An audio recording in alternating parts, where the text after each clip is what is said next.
जिस तरह कोई भी माता पिता अपनी संतान को अपने हितों की कुर्बानी देते हुए उनको सुख का ध्यान रखते हैं, इस उम्मीद में कि भविष्य में उनकी संतान उनके बुढ़ापे का ख्याल रखेगी और अपना जीवन सुखमय बताएगी तथा तरक्की के रास्ते पर चलेगी।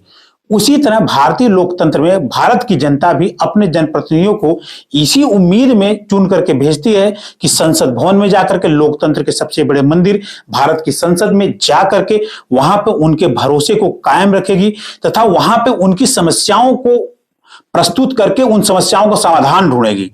नमस्कार मेरे साथियों, मेरे प्यारे विद्यार्थियों, आज के इस सत्र में हम आपको भारत की संसद की बदलती तस्वीर यानी लोकतंत्र की बदलती तस्वीर के बारे में बात करेंगे। भारत की संसद लोकतंत्र का मंदिर है और गरीब जनता का एक भरोसा है। आज भी भारत में लगभग 30 से 40% लोग ऐसे हैं जिनको 2 वक्त की रोटी के लिए बहुत ही मशक्कत करना पड़ता है और उसमें से भी 20% ऐसे लोग हैं जो कि 1 वक्त का भी खाना खा पाते हैं। आज आपके सामने 3 तस्वीर है। एक मां भारती की तस्वीर है, एक हमारे माननीय प्रधानमंत्री नरेंद्र मोदी जी की तस्वीर है और दूसरी तस्वीर है राहुल गांधी जी की।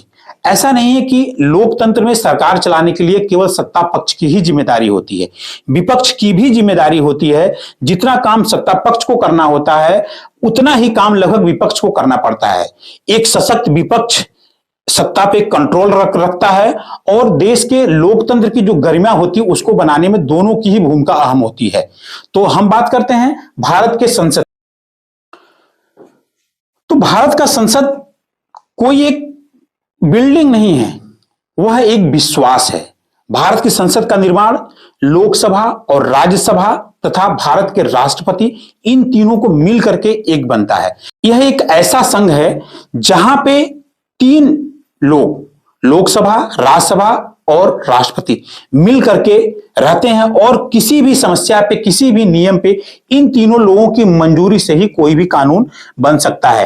राष्ट्रपति उसमें सर्वेसर्वा होता है, संसद की बैठक बुलाने का और संसद की बैठक को भंग करने का पूरा अधिकार राष्ट्रपति के पास ही होता है। लेकिन इस लोकतंत्र में, भारत के लोकतंत्र में राष्ट्रपति की पूरी शक्तियों का उपभोग भारत के प्रधानमंत्री करते हैं, क्योंकि हमारे संविधान में ऐसा वर्णन किया गया है कि राष्ट्रपति कोई भी काम करने से पहले मंत्रिमंडल की मंजूरी लेगा। मंत्रिमंडल की मंजूरी लेने का मतलब है कि राष्ट्रपति की सारी शक्तियों का एक तरह से अधिग्रहण हो गया। राष्ट्रपति की सारी शक्तियां प्रधानमंत्री के द्वारा यूज की जाती हैं और राष्ट्रपति सिर्फ एक तरह से रबर स्टैंप बनकर रह गया है। ये हमारे लोकतंत्र की बात है। तो हम देखते हैं भारत संसद में, जहां देश में, जैसे भी मैंने कहा कि उनकी सुख सुविधाओं का ख्याल जनता करती है, तो देश में जो सबसे सस्ता खाना अगर कहीं मिलता है तो वह भारत की संसद में।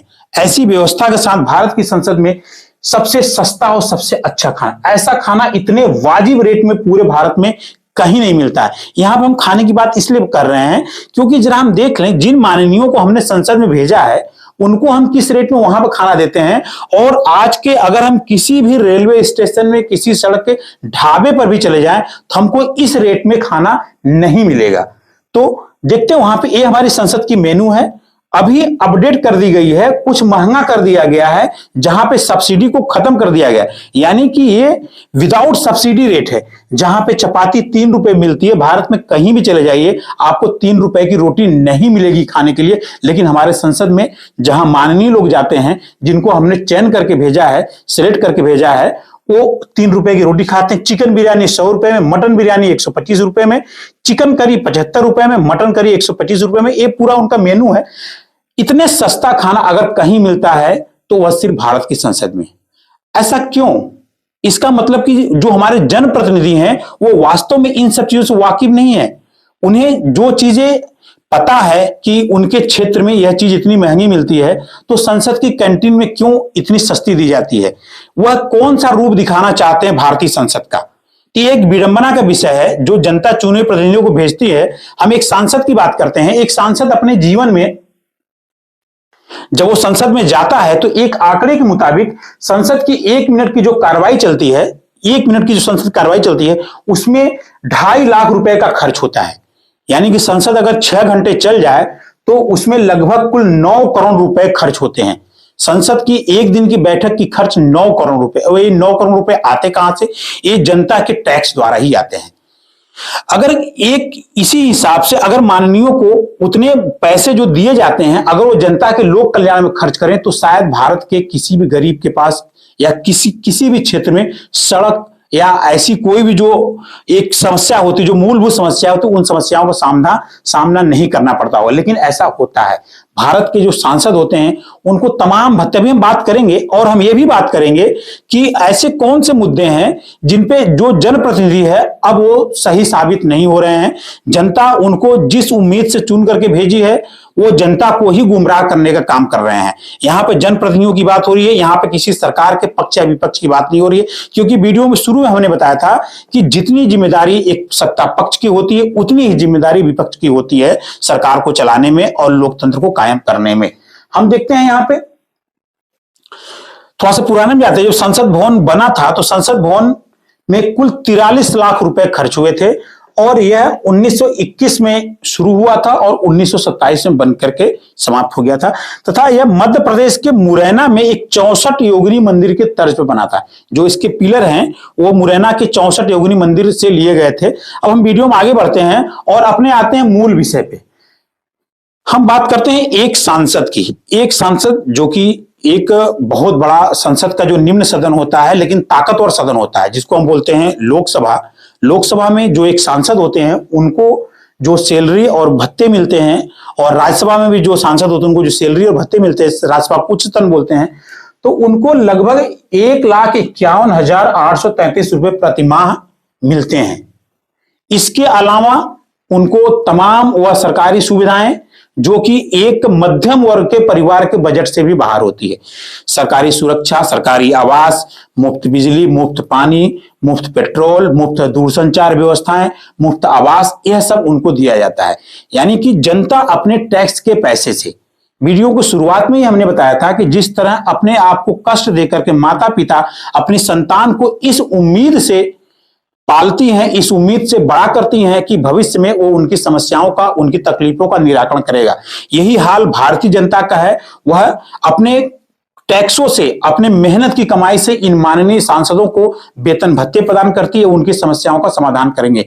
लेकिन यह माननीय सांसद जब संसद में पहुंचते हैं तो संसद में जाकर के वह सिर्फ बहस करते हैं और कोई भी काम का काम नहीं करते हैं।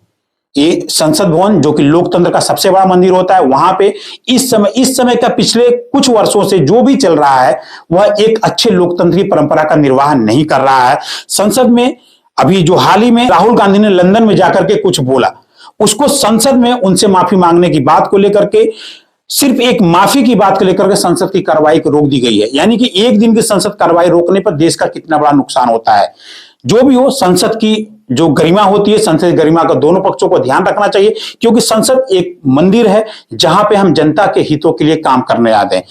अब्राहम लिंकन ने जो लोकतंत्र की परिभाषा दी थी, वो लोकतंत्र की परिभाषा में जनता का शासन जनता के लिए, जनता के द्वारा ही होता है। तो लोकतंत्र की यही सही परंपरा है। लेकिन आज हम आपको बता दें, भारतीय लोकतंत्र में जो लोकतंत्र का बदलता स्वरूप है, इस लोकतंत्र के बदलते स्वरूप में हम देखते हैं, पहले ऐसा होता था जब देश को आजादी मिली थी, उस समय जो कुछ ऐसे लोग थे जिनकी छवि खराब थी और वो चुनाव नहीं जीत सकते थे लोक कल्याण की भावना लेकर के, तो उन्होंने अपने क्षेत्र में जो एक गुंडा, एक बाहुबली प्रवृत्ति के लोग होते थे, उनका सपोर्ट लेना चालू किया। ये शुरुआत की बात बता रहे हैं, आजादी के 20-25 साल बाद की बात बता रहे हैं, क्योंकि तब अच्छे छवि के जो लोग होते हैं उनका राजनीति में आना थोड़ा कम हो रहा था। तो जो बाहुबली प्रवृत्ति के लोग होते थे तो इनको सपोर्ट करते थे। समय बीतता गया, जब आने वाले 20-25 साल और बीते, यानी कि आज से करीब 20-25 साल पहले, आजादी के 50 साल बाद की बात करते हैं, तो ये बाहुबलियों ने सोचा कि जब हम उनको चुनाव जिता सकते हैं तो हम खुद क्यों चुनाव नहीं जीत सकते हैं। तो यही एक दौर चालू हुआ जो कि जितने भी बाहुबली थे, जितने भी माफिया थे, जितने भी गुंडे बदमाश थे, इनका राजनीति में प्रवेश होना प्रारंभ हो गया। आज के डेट में ऐसा है, संसद के 80% सदस्य, 80% सांसद जो है जिनके ऊपर कोई ना कोई केस लगा हुआ है। यहां तक कि 30% ऐसे भी हैं, 20 से 30%, जो कि हत्या और बलात्कार जैसे गंभीर आरोप लगाए गए उनपे और उनपे केस दर्ज कराए गए, हत्या और बलात्कार जैसे। और समय और बीतता गया, उस समय उनको पैसे की जरूरत पड़ी थी। तो चुनाव जीतने के लिए हमारे लोकतंत्र में दो चीजों की जरूरत पड़ती है, एक धन बल, दूसरा बाहुबल। तो बाहुबलियों का उनको साथ मिल गया। और जो फाइनेंसर होते हैं, जो उद्योगपति होते हैं, उस चुनाव को फाइनेंस करते थे। तो समय बीतता गया तो उद्योगपतियों को भी ऐसा लगने लगा कि चुनाव तो हम भी लड़ सकते हैं। तो अब भारत के जो लोकतंत्र में उद्योगपतियों और बाहुबलियों का बोलबाला हो गया। जब उद्योगपति और बाहुबली आ जाएंगे तब वो जनता का जो वास्तविक हित है, जो लोकतंत्र में कहा गया जनता का शासन जनता के लिए, वो कहां रह गया। उद्योगपति कभी भी अपने उद्योग के फायदे की बात के अलावा कुछ और सोचेगा नहीं। और रही बात जनता के हितों की बात, तो जनता तो एक चुनावी दौर आता है, एक लोक लुभावना अवसर आता है जहां पे बाहुबल अपने बाहुबल से द्वारा डरा करके उद्योगपति अपने पैसे के प्रभाव से जनता को प्रभावित करते हैं और जनता की वोट को ले लेते हैं।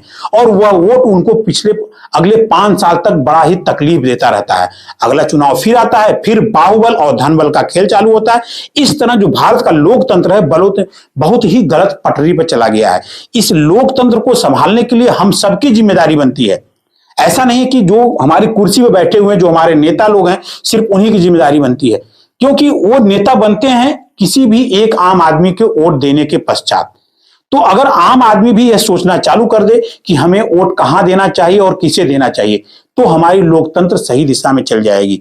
तो अगर भारत के लोकतंत्र को सही ढर्रे पर लाना है, देश को विकास करना, अपने आने वाली पीढ़ी को एक अच्छा लोकतंत्र देना है और अपने स्वतंत्रता सेनानियों के सपनों को साकार करना है, तो हम सभी लोगों को एक स्वस्थ लोकतंत्र के लिए स्वस्थ जनमत का निर्माण करना चाहिए। स्वस्थ जनमत वो होता है जहां पे ना ही किसी डर का हो और ना ही किसी लोभ लालच का प्रश्न हो।